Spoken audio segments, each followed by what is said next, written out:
মির্চি নিবেদন, গল্প gold mine. গল্প গোল্ড মাইন। বইটির সত্ত্ব আনন্দ পাবলিশার্স প্রাইভেট লিমিটেড কর্তৃক সংরক্ষিত। মদ্যপান, ধূমপান ও মাদক সেবন স্বাস্থ্যের পক্ষে ক্ষতিকর। মির্চি গল্প গোল্ড মাইনে আপনাকে স্বাগত। মণিমাণিক্যে ভরা বাংলা সাহিত্যের কিছু কালোজয়ী উপন্যাস ও গল্প দিয়ে সাজানো আমাদের এই মির্চি গল্প গোল্ড মাইন।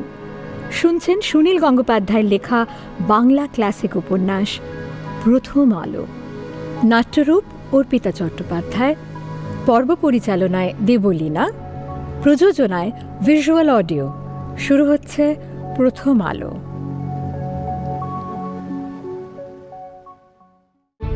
খুড়োমশাই, আমার এই বন্ধুটি আপনার এত ভক্ত যে আপনার উপন্যাসের পাতার পর পাতা মুখস্থ বলতে পারে।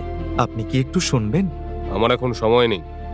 হ্যাঁ রে, মেসমেরিজম বলে সত্যি কিছু আছে? দেখ, তুই আমার দিকে চেয়ে থাকবি, আমি তোর চোখের সামনে হাত ঘোরাবো, আর তাতেই তুই একসময় ঘুমিয়ে পড়বি। আর তারপর আমি তোর সব মনের কথা টেনে বার করব। ওই অবস্থায় মানুষ ঘুমের মধ্যেও কথা বলে। স্টার থিয়েটার তৈরি হয়েছে আমার ইজ্জতের মূল্যে। আমার ইচ্ছে মতো এখানে সব কিছু চলবে।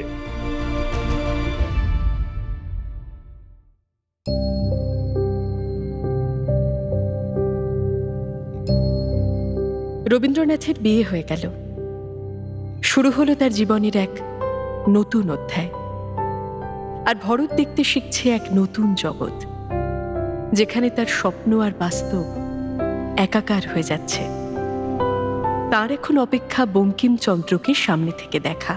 কেমন দেখবে ভরত তাকে? ঠিক তার কল্পনার মতো।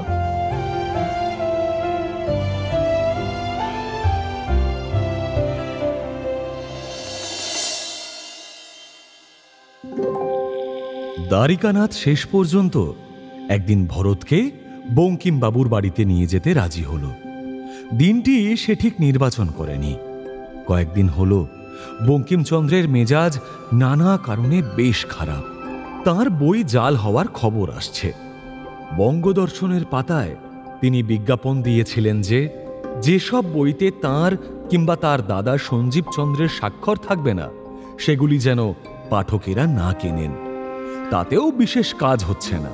তার স্বাক্ষরের একটা মোহর চুরি গেছে। সেই স্বাক্ষর ছাপমারা নকল বই এখনো বাজারে আসছে। থিয়েটারের দলগুলির ওপরেও তিনি চটে আছেন। বছরের পর বছর প্রধানত তার উপন্যাসগুলির নাট্যরূপ দিয়েই পেশাদারি মঞ্চগুলি দর্শক টেনেছে। এখন হঠাৎ তারা ঝুঁকেছে পৌরাণিক নাটকের দিকে। তার প্রিয় উপন্যাস আনন্দমঠ একেবারেই জমাতে পারেনি ন্যাশনাল থিয়েটার। তার ধারণা, আরে নাট্যরূপী তো অতি দুর্বল। এখন এক এক সময় ভাবি নিজেই এবার উপন্যাসের বদলে একটি নাটক লিখব। সাংসারিক ব্যাপারেও অশান্তি কম নয়। তার বড় ভাই তাঁকে পৈতৃক বাড়ির অংশ দিতে চান না। বাবাও কেমন যেন দুর্বল। এতে বঙ্কিমের মন এমনই বিরক্ত হয়ে ওঠে যে এক এক সময় তিনি ঠিক করেন, জীবনে আর কখনো কাঁঠাল পাড়ায় পা রাখবো না। সবাই এখন আমার টাকা দেখে। সবাই মনে করে বই বিক্রি করে এখন আমার অনেক টাকা, আর আমার যে কত খরচ তা লোকে বোঝে না। মেজদাদা সঞ্জীবচন্দ্র তো খাঁটি একটি উড়নচণ্ডী, আর উপার্জনের কোনো স্থিরতা নেই। ওই বঙ্গদর্শনের ভার তাকে দেওয়া হলো, তিনি তাও চালাতে পারলেন না। তার ছেলে জ্যোতিষও একটি অকাল কুষ্মাণ্ড, তার খরচও টানতে হয় আমাকেই। অথচ সে ছোকরা মায়ের সঙ্গে প্রায়ই খারাপ ব্যবহার করে। আর এমনি তার বাবুয়ানি যে মোটা চালের ভাত রান্না হলে সে নাক ছিটকোয়। যত সব সামলাতে হয় আমাকে। এছাড়াও বঙ্কিমের অফিস নিয়ে ঝঞ্ঝাট তো লেগেই আছে। এসবের জন্যই সব দিন বঙ্কিমের মেজাজ ঠিক থাকে না। তেমনই একটা বেঠিক দিনে ভরতকে নিয়ে হাজির হলো দ্বারিকা। তারা যখন গেল, বৈঠকখানা ঘরে বঙ্কিম এক ব্যক্তির সঙ্গে দাঁড়িয়ে দাঁড়িয়ে কোনো কাজের কথা বলছেন। বাড়ির মধ্যে তিনি খালি গায়ে থাকেন, খুবই ফর্সা গায়ের রং। তার মুখখানি যেন তত গৌরবর্ণ নয়, একটু কালো ছায়া আছে। গভীর মর্মভেদী দুই চোখ, গাঢ় ভুরু, খাড়া নাক, আর ঠোঁটের রেখায় দৃঢ়তা।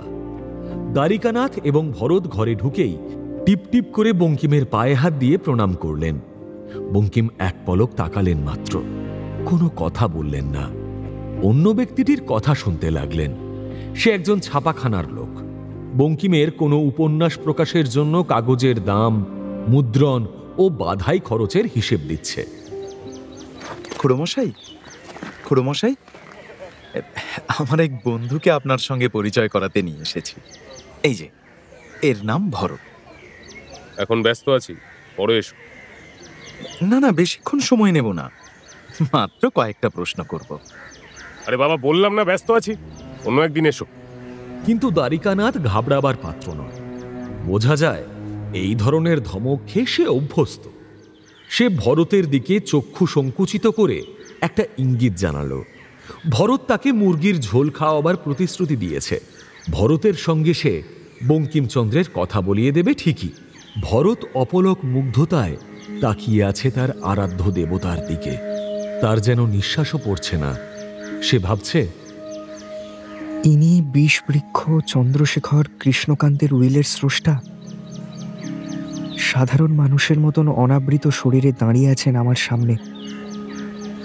এর ভ্রু দুটি কুঞ্চিত, মুখে রাগি রাগি ভাব, অথচ ইনিই লিখেছেন কমলাকান্তের রঙ্গরসিকতা।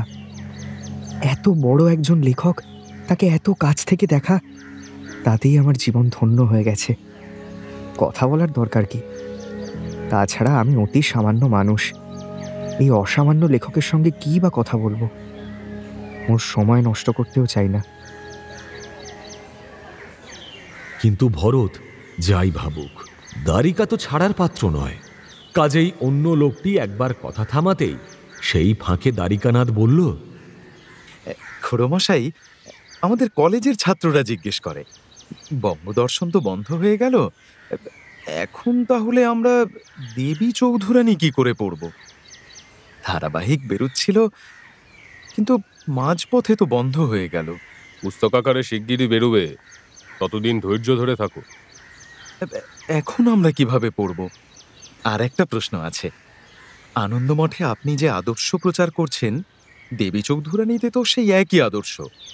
মানে দেবী চৌধুরানী আনন্দমঠের পরিপূরক। আহা, বলছি যে এখন বিরক্ত করো না, দেখছো এর সঙ্গে কাজের কথা বলছি। দ্বারিকা ভরতের দিকে আবার চোখের ইঙ্গিত করল, যাতে ভরতও টপ করে একটা প্রশ্ন করে ফেলে। ভরত পাল্টা চোখের ইঙ্গিতে বলতে চাইল, চল এখন আমরা চলে যাই। ইনি সত্যি ব্যস্ত আছেন, এখন বিরক্ত করা উচিত নয়। দ্বারিকা তা গ্রাহ্য না করে বসে পড়ল একটি চেয়ারে। একটু পরে সেই ঘরে আরও দুজন মানুষ এলো। দুজনেই বঙ্কিমের চেয়ে বয়সে কিছু ছোট। এরা প্রণাম করতেই বঙ্কিম ব্যস্ত হয়ে একজনের দিকে তাকিয়ে জিজ্ঞেস করলেন, কি হে, তোমার স্ত্রীর খবর কি? আমি শুনলাম তার নাকি কিছু কঠিন ব্যারাম হয়েছে। ব্যারাম মানে পোড়া? এমন পোড়া বাপের জন্মে দেখি। ঘাড়ের কাছে এই এত বড়। দেখো, কাবঙ্কল নয় তো? হতে পারে, আবার নাও হতে পারে। চিকিৎসক ঠিক বুঝতে পারছেন না, বলছেন কেটে দেখলে বোঝা যাবে। আমার স্ত্রী আবার কাটা ছেঁড়া করতে খুব ভয় পান, শুনেই মূর্ছা যাবার জোগাড়। সার্জারি না করেও ওড়ার উপর মেসমোরাইজ করে আঙুল চালনা করলেও স্বস্তি বোধ হয়, তবে কর্পূর মাখিয়ে নিতে হয় আঙুলে। আচ্ছা, তুমি নগেন চাটুর্যেকে চেনো? একে নগেন চাটুর্যে? একে না। না, আসলে ওই নগেন্দ্রবাবু মেসমোরাইজ করতে জানেন, অনেকের উপকার হয়েছে। আর একটা কথা আছে, শোনো, তুমি স্নান করে শুধুমাত্র ফলমূল খাবে, আর কিচ্ছু খেও না। সমস্ত দিন এক মনে চিন্তা করো কিসে তোমার পরিবারের ভালো হবে। তবে শরীর ও মন পবিত্র রেখো, মনে পাপ চিন্তা যেন না আসে, বুঝলে? সন্ধ্যার সময় তার বিছানার পাশে বসে একবার তাকে স্পর্শ করবে, বুঝতে পেরেছ? ভরত হাঁ করে সব শুনছে। এই সবই সাধারণ মানুষের মতন কথা। সাহিত্যের মধ্যে এরকম সংলাপ সে দেখেনি। একজন লেখক যখন কাগজ কলম নিয়ে বসেন, তখনই বুঝি তিনি অসাধারণ হয়ে ওঠেন। তবু যত সামান্য কথাই হোক, বঙ্কিমের কণ্ঠস্বর শুনতে শুনতেই সে রোমাঞ্চিত হতে লাগল। একটু পরে বঙ্কিম আবার দ্বারিকার দিকে তাকিয়ে বললেন, তোমরা এখন এসো, আমি স্নান করতে যাব। খুড়োমশাই, আমার এই বন্ধুটি আপনার এত ভক্ত যে আপনার উপন্যাসের পাতার পর পাতা মুখস্থ বলতে পারে। আপনি কি একটু শুনবেন? আমার এখন সময় নেই। ভরত লজ্জায় মরমে মরে যাচ্ছে। সে পালিয়ে যাওয়ার জন্য ব্যস্ত। তার প্রিয় লেখকের এমনভাবে সময় নষ্ট করা মহাপাপ। কিন্তু অন্য দুই ব্যক্তির মধ্যে একজন কৌতূহলী হয়ে বললেন, তাই নাকি? গদ্য মুখস্থ পারে? ওর লেখা স্থানে স্থানে অপূর্ব কবিত্বময়, এক দুবার পড়লেই মনে থেকে যায়। দ্বারিকা আর দেরি করল না। এক কোণে টেবিলের ওপর বঙ্কিমের কিছু বই রাখা আছে। সদ্য দপ্তরখানা থেকে এসেছে। তার একটি বই টপ করে তুলে নিয়ে দ্বারিকা বলল, এই তো আনন্দমঠ, মিলিয়ে দেখুন। শুরু কর। কোন পৃষ্ঠা বলবি? এর থেকে তোর মুখস্থ তো দুদিন আগেই শুনেছি। না না, আমি সেরকম কিছু পারি না। দ্বারিকা, এখন চল, উনি স্নান করতে যাবেন। আরে 5 মিনিট তো, একটা পাতা বল। আপনারা দেখবেন ও একটা শব্দ কমা দাঁড়িয়েও ভুল করবে না। দ্বারিকার পেড়াপিড়িতে অগত্যা ভরতকে শুরু করতেই হলো। বঙ্কিম কিছুটা অপ্রসন্ন মুখে, কিছুটা কৌতূহলের সঙ্গে ভরতের দিকে তাকিয়ে রইলেন। আধ পাতা মতন বলে ভরত থেমে গেল। যে ব্যক্তিটি বই মিলিয়ে দেখছিল তার ভুরু দুটি ঈষৎ কুঞ্চিত। সে বলল,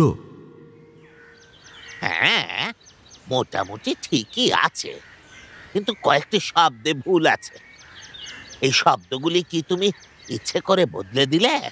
তুমি বললে, ভবানন্দ বলিল, ভাই ইংরেজ ভাঙিতেছে, চলো একবার উহাদিগকে আক্রমণ করি।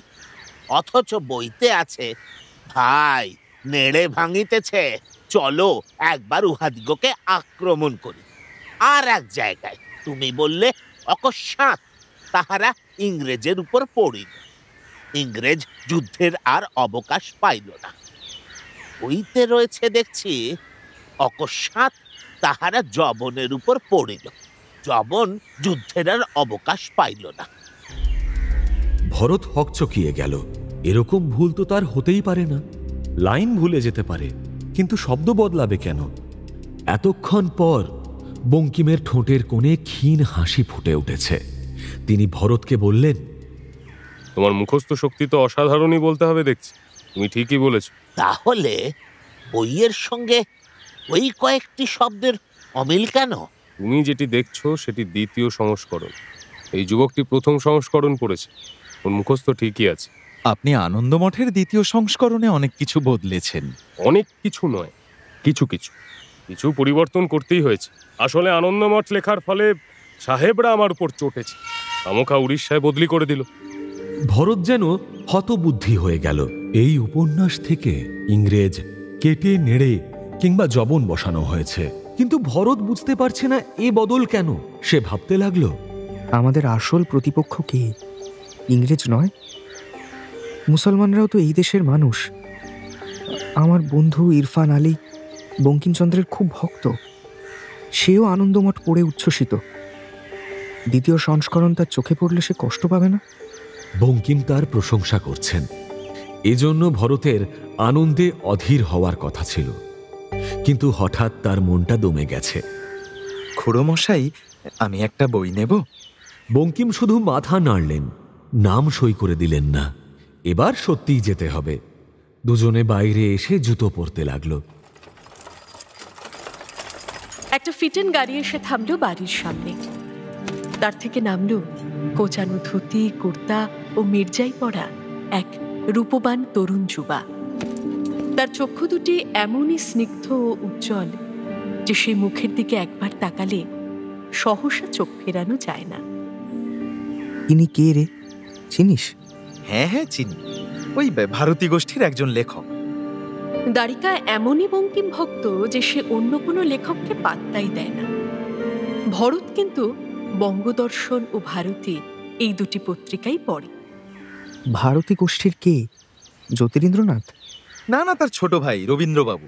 ওই বউ ঠাকুরানীর হাট নামে একটা নভেল লিখেছেন, পড়িসনি? সেখানা পুরো পড়া হয়নি, কিন্তু এর প্রভাত সঙ্গীত অপূর্ব সুন্দর কাব্য। আমাদের বঙ্কিমের প্রথম নভেল দুর্গেশ নন্দিনী, সেই তুলনায় বউ ঠাকুরানীর হাট কিছুই না। ভরত এই নিয়ে আর তর্ক করল না, নেমে এলো রাস্তায়। আবার তার মনে পড়ল, ইরফান যদি আনন্দমঠের দ্বিতীয় সংস্করণ দেখে। ইরফান কি এমনিতেই অনেকে নেড়ে নেড়ে বলে খ্যাপায়। কলেজের ছাত্রদের মধ্যে খাস কলকাতার ছেলেদের সংখ্যাই বেশি। তারা প্রায়ই বাঙালদের মাথায় চাটি মারে। বাঙালরা তাদের ভাষা গোপন করতে পারে না। বিশেষত সিলেট, চিটাগাং, কুমিল্লার ছেলেদের উচ্চারণ বোঝা শক্ত। তারা মুখ খুললেই কলকাতার ছেলেরা ভিংচি কাটে। ভরত অবশ্য কলেজে ভর্তি হবার আগে প্রায় 1 বছর এই শহরে থেকেছে। সে এখানকার ভাষা অনেকটা রপ্ত করে নিয়েছে। তবু তাকেও মাঝে মাঝে ওরা চাটি মারে কৌতুক ছলে। প্রেসিডেন্সি কলেজে মুসলমান ছাত্রের সংখ্যা খুবই কম। ভরতের ক্লাসে মাত্র 5 জন। নবাব আব্দুল লতিফের মতন ধনী পরিবারের ছেলেদের কেউ খাটাতে সাহস করে না। গরিব মুসলমান ছাত্ররা বাঙালিদের মতনই জড়সড় হয়ে থাকে। ইরফানের সঙ্গে প্রায় প্রথম দিন থেকেই ভরতের ভাব হয়েছে। কিছু কিছু ব্যাপারে দুজনের চিন্তার বেশ মিল আছে। দ্বারিকানাথ ভরতকে নিয়ে গেছে বঙ্কিমচন্দ্রের বাড়িতে। তার সঙ্গে আলাপ করিয়ে দিয়েছে। বঙ্কিমচন্দ্র ভরতের মুখস্থবিদ্যার প্রমাণ পেয়ে প্রশংসা করেছেন। এ যে আশার অতিরিক্ত পাওয়া। কৃতিত্বের গর্বে উদ্ভাসিত হয়ে সে বলল, চল শালা, আজ উইলসনের হোটেলে আমাকে খাওয়াতে হবে। উইলসন সাহেবের হোটেলের সামনে দিয়ে কয়েকবার যাওয়া আসা করলেও ভরত কোনোদিন ভেতরে ঢোকেনি। হোটেলে খাওয়ার অভ্যেসই নেই তার। বড়জোর বউবাজারের মোড়ের রাস্তার দোকান থেকে কখনো কাবাব কিনে খেয়েছে। এখনো দোকান থেকে একটু দামি কিছু কিনতে গেলে তার হাত কাঁপে, হাসিও পায়। কিছুদিন আগেও যে সে কালীঘাটের কাঙালিদের মতন রাস্তা থেকে পয়সা কুড়োতো, তা বন্ধুরা কেউ জানে না। এখন অবশ্য মাসে মাসে সে 10 টাকা করে জমায়। অলিগলি দিয়ে লাল দিঘির দিকে যেতে যেতে একসময় সে দ্বারিকাকে জিজ্ঞেস করল, হ্যাঁ রে, মেসমারিজম বলে সত্যি কিছু আছে? বাহ, আজব কথা বললে। বঙ্কিমবাবু যখন বললেন তখন তা সত্যি না হয়ে পারে নাকি? আরে, মেসমার সাহেবের নাম শুনিসনি? এই মেসমারিজম কি জানিস? দেখ, তুই আমার দিকে চেয়ে থাকবি, আমি তোর চোখের সামনে হাত ঘোরাবো। এবার হাত ঘোরাবো, একই রকম ভাবে হাত ঘোরাবো। আর তাতেই তুই একসময় ঘুমিয়ে পড়বি। আর তারপর আমি তোর সব মনের কথা টেনে বার করব। ওই অবস্থায় মানুষ ঘুমের মধ্যেও কথা বলে। ওরকম করলে রোগ সারে? আলবাত সারে। সঞ্জীবচন্দ্র জ্যাঠার কাছে শুনেছি উনিও এরকম পারেন। কত মৃগী রোগী সারিয়েছেন। জানিস তো, অনেক সাধু সন্ন্যাসী এই বিদ্যেটা শিখে নেয় আর তারপর ভক্তদেরকে বশ করে। তুই সাধু সন্ন্যাসী মানিস?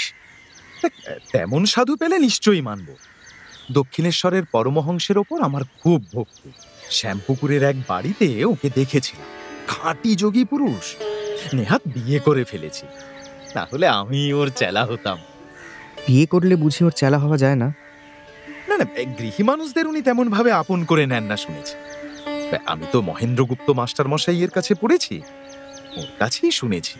উনি যখন প্রথমবার দক্ষিণেশ্বরে যান, উনি বিবাহিত শুনেই রামকৃষ্ণদেব বলে উঠেছিলেন, এই রে, বিয়ে করে ফেলেছে। আমি ওকে কখনো দেখিনি। চলে যায় একদিন দক্ষিণেশ্বর। সেখানে তো শুনেছি অবারিত দ্বার, যে সে গিয়ে ওর কাছে বসতে পারে। আর তুই জাদু গোপালের সঙ্গে এত মিশিস কেন? ব্রাহ্মদের সঙ্গে বেশি ঘেঁষাঘেঁষি করিস না।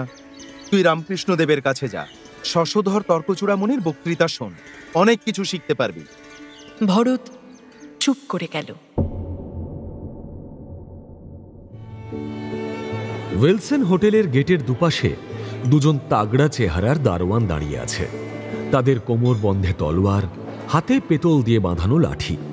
দেখলেই বুক কাঁপে। দ্বারিকানাথও যদিও এই প্রথম আসছেন, তবুও খুব চেনা ভাব দেখিয়ে ঢুকে গেল অকুতোভয়। সিঁড়ি দিয়ে উঠতে উঠতে ভরত চুপি চুপি জিজ্ঞেস করল, হ্যাঁ রে, ইংলিশে অর্ডার দিতে হবে? কেন, ইংলিশ বলতে শিখিসনি? কোন খাবারের কি নাম তা যে জানি না। আরে আন্দাজে ঢিল মার। সাহেবের দোকানের সব খাবারই অতি উত্তম। দোতলায় এক ফিরিঙ্গি তাদের দেখে মাথা ঝুঁকিয়ে বলল, good afternoon Babu, how many persons? Dwarika আঙুল তুলে বলল, 2 ফিরিঙ্গি একটি মুসলমান খানসামাকে ডেকে বলল, এদের একটা কেবিনে নিয়ে গিয়ে বসাও।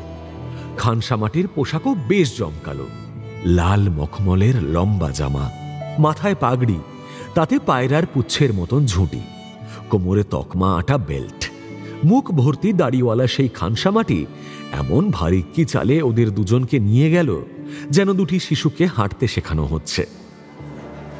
কাঠের পার্টিশন দেওয়া ক্যাবিনেটটিতে 4 জনের বসার জায়গা। ওরা দুজন বসল মুখোমুখি। কোথায় যেন টুংটাং করে পিয়ানো বাজছে। পাশের ক্যাবিন থেকে শোনা গেল হাসির হররা, বাতাসে নানা রকম খাদ্যের গন্ধ। খানসামাটি প্রথমে ওদের পাশে সাজিয়ে দিল অনেকগুলি ছুরি ও কাঁটা চামচ। তারপর মেলে ধরল খাদ্য তালিকা।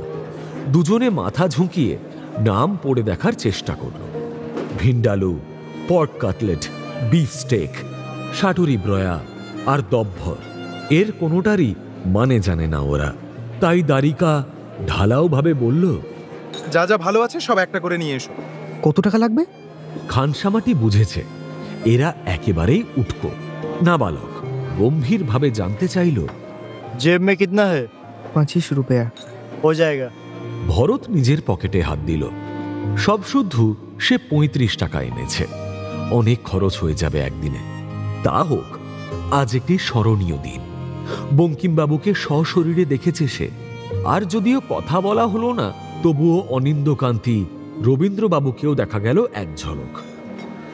না বুঝে খাবার দিতে বললাম, যদি গরু শুয়োর দেয়? তুই হিন্দুর ছেলে হয়ে সেসব খাবি? শোন শোন, আমার ঠাকুরদা গরুর মাংসের কাবাব খেয়েছিলেন সেই কত কাল আগে, আর আমি তো কোনছা। আমার ঠাকুরদা দক্ষিণা মুকুজ্জে রাজনারায়ণ বোসেদের সহপাঠী ছিলেন। এখন গোমাংস খাওয়া এমনকি মডার্ন ব্যাপার।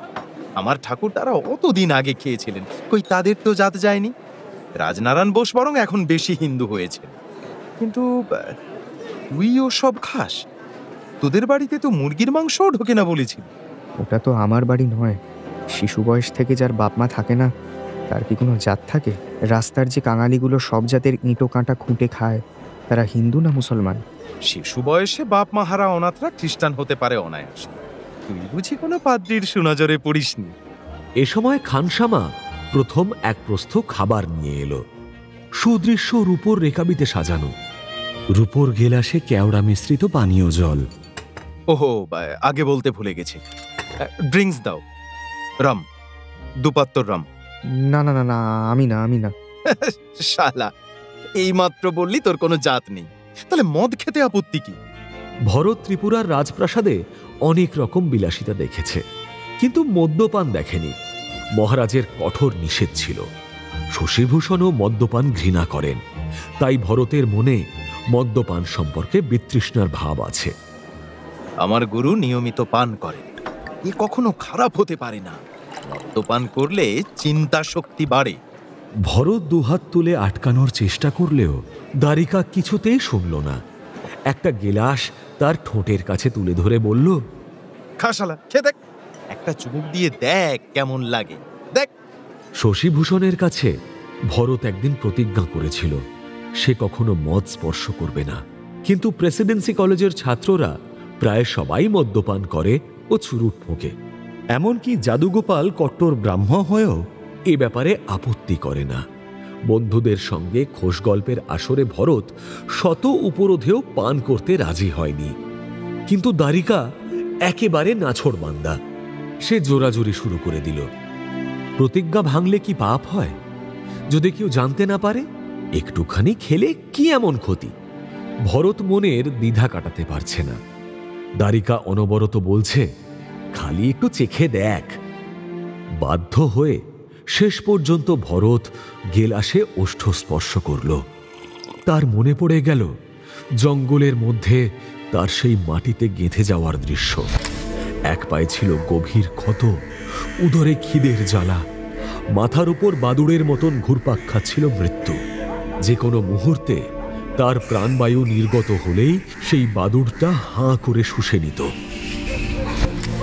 সেই অবস্থান থেকে কত দূরে চলে এসেছে ভরত। সে হেসে উঠল আপন মনে।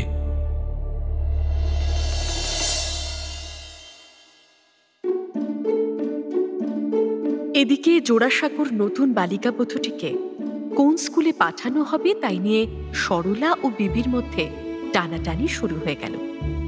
সরলা পড়ে বেথুন স্কুলে, বিবি লোরেটো হাউসে। দুজনেরই ধারণা যার যার নিজের স্কুলটি বেশি ভালো। বেথুন স্কুল বাঙালি পাড়ায় বাংলা মাধ্যম, আর লোরেটো হাউস সাহিব পাড়ার ইংরাজি স্কুল। সেখানে বাঙালি ছাত্রীর তুলনায় ফিরিঙ্গি ছাত্রী বেশি। বেথুনের অনেক ছাত্রী এখন সমাজের নামকরা মহিলা। এই তো গত বছরেই বেথুনের একটি ছাত্রীকে নিয়ে হইচই পড়ে গিয়েছিল। প্রবেশিকা পরীক্ষায় ভালোভাবে উত্তীর্ণ হয়ে অবলা দাস নামে মেয়েটি ঠিক করেছিল ডাক্তারি পড়বে, কিন্তু কলকাতা মেডিকেল কলেজে ছাত্রীদের নেওয়া হয় না। কিন্তু অবলার দাবি কেন সে ডাক্তারি পড়তে পারবে না। শেষ পর্যন্ত তাকে পাঠিয়ে দেওয়া হলো মাদ্রাজের মেডিকেল কলেজে। অবলার জেদ দেখে বাংলা সরকার তার জন্য 20 টাকার মাসিক বৃত্তিরও অনুমোদন করেছে। এসব ছাড়াও দেশের কোথায় কি আন্দোলন হয় বেথুন কলেজে তার প্রভাব পড়ে।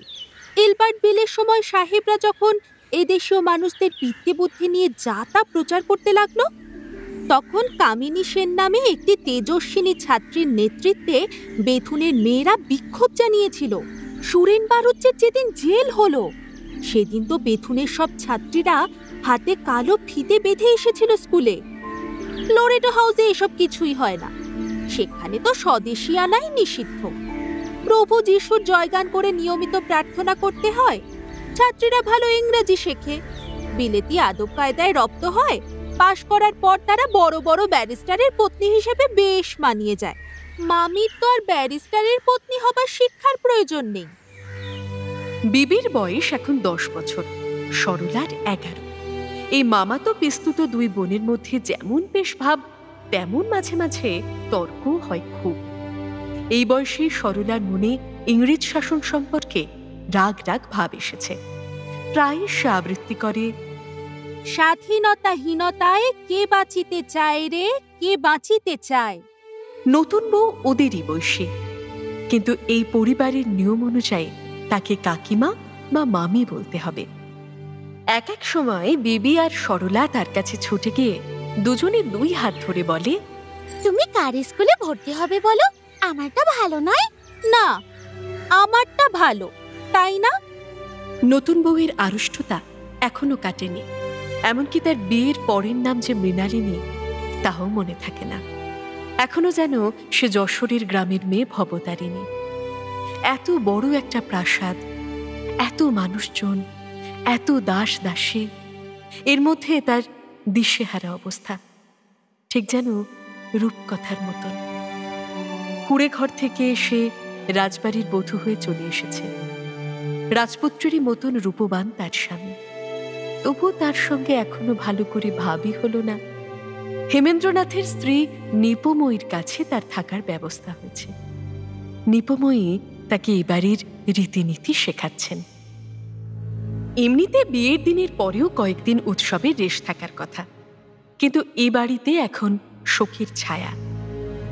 রবির বিবাহের রাত্রেই শিলাইদহে তার বড় জামাইবাবু সারদা প্রসাদ গাঙ্গুলির হঠাৎ হৃদরোগে মৃত্যু হয়। বড় দিদি সৌদামিনী রবির প্রায় মায়ের মতন। তিনি এই সংসারের কর্ত্রী। তিনি আবার এই সময়টায় ছিলেন সত্যেন্দ্রনাথের কাছে। খবর পেয়ে 3 দিন আগে পৌঁছেছেন। মূর্ছা যাচ্ছেন ঘন ঘন। বাড়িতে সবাই এখন ফিসফিস করে কথা বলে, একমাত্র বাচ্চারাই এ নিয়ম মানে না। রবির স্ত্রী কোথায় শিক্ষা গ্রহণ করবে তা নিয়ে বিবি সরলার তর্কের তো কোনো মূল্যই নেই। আসল সিদ্ধান্ত নেবেন জ্ঞানদানন্দিনী। তিনি নিয়েও ফেলেছেন। এবারে তাদের জন্য সার্কুলার রোডে আরও বড় একটি বাড়ি ভাড়া নেওয়া হয়েছে। মৃণালিনী সেখানেই তার কাছে থাকবে। সে বাড়ি থেকে লোরেটো হাউস বেশি দূর নয়। বিবির সঙ্গে যেতে পারবে এক গাড়িতে। শাড়ি টাড়ি চলবে না। উত্তম বিলিতি কাপড় কিনে স্কার্ট বানানো হতে লাগলো তার জন্য। কিন্তু এ ব্যবস্থা অনেকেরই মনোপুত হল না। কাদম্বরীর বড় স্বাদ ছিল রবির স্ত্রী তার সঙ্গিনী হবে। তিনি তার মনের মতন করে মেয়েটিকে গড়ে তুলবেন। রবির জন্য আলাদা একটি মহল নির্দিষ্ট হয়েছে, সাজানো গোছানো হয়েছে, বেশ সুন্দরভাবে। নতুন বউ সেখানে না থেকে অন্য বাড়িতে চলে যাবে কেন? বেথুন স্কুলে এ বাড়ির আরও 3টি মেয়ে পড়তে যায়। এখানে থেকে ওই স্কুলে পাঠানোর তো কোনো অসুবিধে ছিল না। জ্ঞানদানন্দিনীর নিজের ছেলে মেয়ে আছে, আমার যে আর কেউ নেই। রবির বউকেও কেড়ে নেবে জ্ঞানদানন্দিনী? বাড়ি ভর্তি মানুষ এখন গমগম করছে। রবির সঙ্গে নিভৃতে কথা বলার সুযোগ নেই। অন্যদের সামনে কাদম্বরী রবিকে সহজভাবে জিজ্ঞেস করলেন, রবি, ছোট বউকে বেথুনে পড়ালেই ভালো হতো না? তুমি বাংলার কবি, তোমার বউ যাবে স্কুলে? মেজ বৌঠান যে ঠিক করলেন। ও রবি, তোর বউ যে একটি অক্ষরও ইংরেজি জানে না। আমি কথা বলে দেখছি তো, প্রাইমারি স্কুলে বাংলা একটু আধটু শিখেছে বটে, ইংরেজির অক্ষর জ্ঞানও নেই। ও লরেটোর ফিরিঙ্গি মেয়েদের সঙ্গে বসে পড়াশোনা করতে পারবে, এক্ষুনি স্কুলে পাঠাবারই বা দরকার কি? আমাদের কাছেই থাক না, আমরাই প্রথমটা শিখিয়ে পড়িয়ে দেব। তোমরা একটু মেজ বৌঠানকে বুঝিয়ে বলো না এই কথা। তোর বউয়ের ব্যাপারে আমরা কথা বলতে যাব কেন রে? তুই নিজে বলতে পারিস না? রবির মুখ দেখেই বোঝা গেল জ্ঞানদানন্দিনীর কাছে এরকম প্রস্তাব তোলার সাহস সে সঞ্চয় করতে পারবে না। কাদম্বরী নিঃশব্দে একটা ছায়ার মতন সরে গেলেন সেখান থেকে। বেথুন স্কুল বাংলার গর্ব। কত বিরোধিতা অগ্রাহ্য করেও এদেশের মেয়েদের শিক্ষার জন্য এর প্রতিষ্ঠা হয়েছিল। বিদ্যাসাগর মশাইয়ের সঙ্গে যুক্ত ছিলেন। স্বয়ং দেবেন্দ্রনাথ তার এক কন্যাকে এখানে ভর্তি করে দিয়ে এসেছিলেন। সেই দেবেন্দ্রনাথও এখন জ্ঞানদানন্দিনীর ব্যবস্থাপনাকে অগ্রাহ্য করেন না। রবির বিয়ের সময় তিনি আসেননি, কিন্তু বড় জামাইয়ের মৃত্যু সংবাদ পেয়ে তিনি চলে এলেন শান্তিনিকেতন থেকে। সম্পত্তির বিলি ব্যবস্থা করতে হবে। কনিষ্ঠ পুত্রবধূর মুখ দেখলেন আনুষ্ঠানিকভাবে। বাড়িতে পৌঁছানো মাত্রই কই রবির বউ কই এরকম চাঞ্চল্য প্রকাশ করা তার স্বভাব নয়। পৌঁছবার দ্বিতীয় দিনে তিনি গোধূলির আলোয় নিজের ঘরের আরামকেদারায় বসে খবর পাঠালেন। রবি তার নববিবাহিত পত্নীকে সঙ্গে নিয়ে এসে বাবামশাইকে প্রণাম করল। দেবেন্দ্রনাথ ভয় ও লজ্জায় জড়সড় বালিকাটির হাতে 4টি মোহর দিলেন। এই তার যৌতুক। পুত্রবধূ রূপ সম্পর্কে তিনি কোনো মন্তব্য করলেন না। হাত তুলে চক্ষু বুজে আশীর্বাদের একটি মন্ত্র পাঠ করলেন। তারপর রবিকে জিজ্ঞেস করলেন, বোধমাতার শিক্ষার কি ব্যবস্থা করেছ? মেজ বৌঠান ব্যবস্থা করেছেন। খ্রিস্টমাসের ছুটির পরে লোরেটো হাউসে ভর্তি করে দেওয়া হবে। একথা শুনেই দেবেন্দ্রনাথ কয়েক মুহূর্ত নীরবে কি যেন চিন্তা করলেন। তারপর বললেন, বেশ, সেই ভালো। তবে প্রথমেই কি অন্যান্য বালিকাদের সঙ্গে বসে পাঠ নিতে পারবে? ব্যবস্থা করো, কিছুদিন ওই বিদ্যালয়ে ছোট বধূমাতাকে যেন পৃথকভাবে শিক্ষা দেওয়া হয়। শিক্ষিকারা শুধু ওকেই পড়াবেন। এর জন্য যা খরচ লাগে খাজাঞ্চিখানা থেকে নেবে। আমি বলে দিয়ে যাচ্ছি। এর থেকে ভালো ব্যবস্থা আর হয় না। দেবেন্দ্রনাথ আজকাল আর জোড়াসাগর বাড়িতে থাকতে চান না। একালের ছেলে মেয়েদের পোশাক আশাক আচার ব্যবহার সব তার মনোভূত হয় না। আবার এটাও বোঝেন যে কঠিন নিষেধের গণ্ডি টেনে এত বড় পরিবারের সকলকে বেঁধে রাখা যাবে না। তাই তিনি দূরে চলে গিয়ে সংসার থেকে খানিকটা আলগা থাকেন। চুচড়োয় একটা বাড়ি ভাড়া নিয়ে 2 দিন পরেই আস্তানা নিলেন সেখানে। বাইরে থেকে যারা এসেছিল তারাও ক্রমে ফিরে যেতে লাগল। সত্যেন্দ্রনাথ সপরিবারে চলে গেলেন সার্কুলার রোডের অট্টালিকায়। সরলা তার মা বাবার সঙ্গে ফিরে গেলেন কাশিয়া বাগানের বাড়িতে। জ্ঞানদানন্দিনী শুধু নববধূকেই সঙ্গে নিলেন না, রবিকেও বললেন কিছুদিন তাদের সঙ্গে গিয়ে থাকতেন। রবি বাধ্য ছেলের মতন চলে গেল। মৃণালিনীকে ভর্তি করে দেওয়া হলো লোরেটো হাউসে। সেখানে তাকে শুধু ইংরাজি শিক্ষায় নয়, পিয়ানো বাজনা ও পাশ্চাত্য সঙ্গীত শেখানোরও ব্যবস্থা হলো। বাড়িতে জ্ঞানদানন্দিনী প্রতি পদে পদে তাকে বোঝাতে লাগলেন কিভাবে লোকজনের সামনে হাঁটতে হয়, কিভাবে দাঁত না দেখিয়ে হাসতে হয়, কিভাবে সুলুপ সুলুপ শব্দ না করে চা খেতে হয়। এত শিক্ষার চাপে বালিকাটির নিঃশ্বাস ফেলারও অবসর রইল না। রবির নতুন কবিতার বই বেরোবে, তার প্রুফ দেখা নিয়ে সেও ব্যস্ত। এই কাব্যটির নাম দিয়েছে সে ছবি ও গান।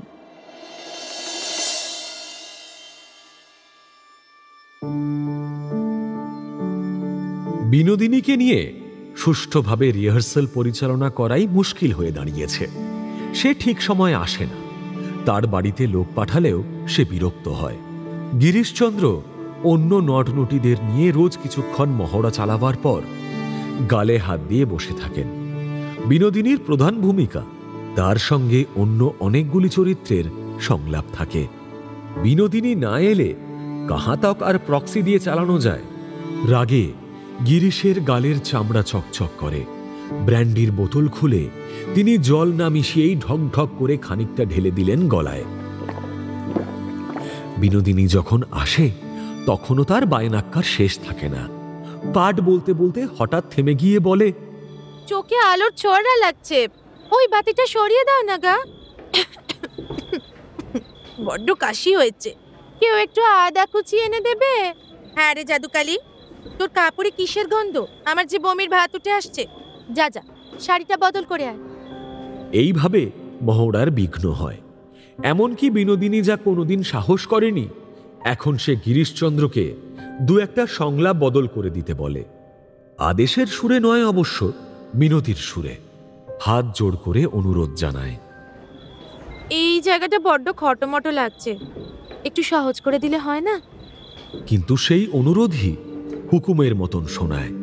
অভিনেতা অভিনেত্রীরা বেগড়বাই করলে তাদের ধাতস্থ করতে পারে থিয়েটারের মালিক অথবা পরিচালক। এক্ষেত্রে মালিক গুরমুখ রায়ের প্রশ্রয়ে সব হচ্ছে। রিহার্সালের সময় আগাগোড়া গুরমুখ বসে থাকে এক পাশে। শেষ হতেই বিনোদিনী গুরমুখের সঙ্গেই চলে যায়। গুরমুখের সামনে স্বয়ং গিরিশচন্দ্রও বিনোদিনীকে শাসন করার সাহস পান না, কারণ গুরমুখের মুখের কোনো রাশ নেই। সকলের সামনেই সে গিরিশচন্দ্রকে অপমান করে বসবে। এতগুলো বছর কাটল। গিরিশচন্দ্রের হাতে অনেক অভিনেত্রী তৈরি হয়েছে। নানান অস্থান কুস্থান থেকে মেয়েগুলিকে তুলে আনা হয়। চেহারাটা একটু চলনসই হলেই হলো। ভালো করে কথা বলতে পারে না, অনেক বাংলা শব্দের মানে বুঝতে পারে না। হাঁসের মতন চলন, পেঁচার মতন চাউনি, সেই থেকে গড়ে পিটে নিতে হয়। এক একজন একেবারেই উতরোয় না, এক একজন দাঁড়িয়ে যায়। কাদার তাল থেকে তৈরি হয় এক জীবন্ত মূর্তি। গিরিশচন্দ্র শুধু অভিনয় শেখান না, তাদের রামায়ণ মহাভারতের কাহিনী শোনান। বিলেতে রঙ্গমঞ্চের নটনটিদের নানান গল্প বলেন। তাদের লেখাপড়া শেখাবার জন্য মাস্টার নিয়োগ করেন। তিনি বলেন, ওরে, চিন্তার প্রসারতা না এলে, নিজের গণ্ডির বাইরের জগৎটাকে না চিনলে নানা রকম চরিত্রের বৈশিষ্ট্য বোঝা যায় না। একদিন গুটিপোকা প্রজাপতি হয়, মঞ্চে হাততালি পেতে শুরু করে। যে যত বেশি ক্ল্যাপ পায় তার তত কদর। পরপর কয়েকটি নাটক জনপ্রিয় হলেই অনেক অভিনেতা অভিনেত্রীর মাথা ঘুরে যায়। তখন শুরু হয় নানা রকম বায়নাক্কা। কার কটা সিনে অ্যাপিয়ারেন্স, ডায়লগ কার কম কার বেশি, ড্রেস চেঞ্জ কতবার, এইসব নিয়ে ওজোর আপত্তি, মাইনে বাড়াবার দাবি। দল ছেড়ে অন্য দলে যোগ দেওয়ার হুমকিও যোগ হয়। গুরুর কথা আর মনে থাকে না। গিরিশচন্দ্র এমন অনেককে দেখেছেন, কিন্তু বিনোদিনী কখনো এমন ছিল না। মাত্র 20 বছর বয়সেই সে প্রচুর খ্যাতির অধিকারিণী, কিন্তু গিরিশচন্দ্রকে সব সময় মান্য করে এসেছে। এখন তার এই দুর্বিনয়ের কারণটাও বুঝতে পারেন গিরিশচন্দ্র। থিয়েটারের স্বার্থে সবাই মিলে জোর করে ঠেলে ঠুলে বিনোদিনীকে গুরমুখের মতো এক অসভ্যের সঙ্গে সম্পর্কে থাকতে বাধ্য করা হয়েছে। তাই বিনোদিনী যেন প্রতিশোধ নিতে চাইছে। এখন তার ভাব ভঙ্গির মধ্যে সর্বক্ষণ ফুটে ওঠে, স্টার থিয়েটার তৈরি হয়েছে আমার ইজ্জতের মূল্যে। আমার ইচ্ছে মতো এখানে সব কিছু চলবে।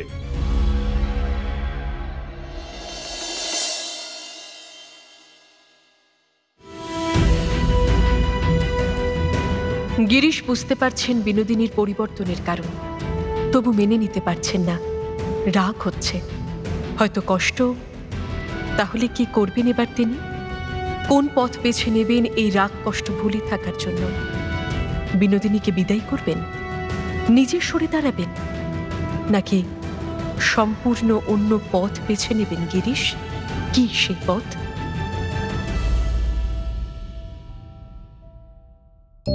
মির্চি গল্প গোল্ডমাইনে শুনছেন সুনীল গঙ্গোপাধ্যায়ের লেখা প্রথম আলো। উপস্থাপনায় শিবাশিস বন্দ্যোপাধ্যায়, নাট্যরূপ অর্পিতা চট্টোপাধ্যায়, পর্ব পরিচালনায় দেবলীনা, মুখ্য চরিত্রে কথক অর্ঘ্যমাল্য মাইতি ও পিয়ালি পাঠক, বঙ্কিম সৌমিক মৈত্র, দ্বারিকানাথ, স্পন্দন দাস, সরলা, মৌমি দত্ত, কাদম্বরী বুলবুল বিশ্বাস চক্রবর্তী, ভরত মির্চি অগ্নি, দেবেন্দ্রনাথ সমীর চরিত, বিনোদিনী আম্রপালি ঘোষ, গিরিশ জয় মুখার্জি। এছাড়াও রয়েছে অন্যান্য শিল্পীবৃন্দ। আবহ সঙ্গীত কৌশিক দাস, প্রযোজনায় ভিজুয়াল অডিও, সৃজনশীল পরিচালনায় ইন্দ্রাণী চক্রবর্তী। শুনলেন মির্চি গল্প গোল্ডমাইন, সুনীল গঙ্গোপাধ্যায়ের লেখা প্রথম আলো।